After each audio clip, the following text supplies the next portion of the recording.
هلو يا حلوين. دلوقتي هنحل مع بعض الهومورك بتاع factors of a number using array. يلا بينا. اوكي number 16 كام تايمز كام يديني 16؟ اكيد 1 times itself اللي هو نفسه اللي هو كام 16 هيديني 1 times 16. طب لو انا هعكسهم هعمل switch للتو نمبرز دولت فهتبقى 16 times 1.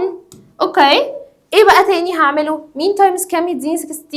اوكي نجرب 2 2 4 6 8 10 12 14 16. اوكي يبقى 8 تايمز 2 هنا هتبقى 2 تايمز 8. انا بقلبها فعملت switch between two numbers. وبعدين في مين تاني هيديني 16؟ 4 تايمز 4.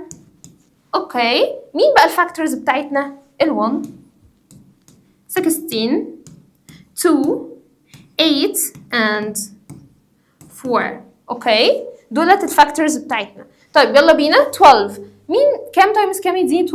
اول حاجه نبتدي بال1 1 تايمز 12 يبقى دايما ببتدي بال1 وبعدين هقول 12 تايمز 1 ان انا بعمل سويتش للتو نمبرز دولت. وبعدين هقول نشوف 2 هتبقى 2 تايمز 6 هتديني 12 و6 تايمز 2 في مين تاني؟ 3 نجرب تيبل 3 3 6 9 12 يبقى انا هعمل 3 تايمز 4 وبعدين هنا هو هتبقى 4 تايمز 3. طيب ايه هي بقى الفاكتورز بتاعتنا؟ 1 12 2 6 و 3 and 4. اوكي دولت الفاكتورز بتوعنا.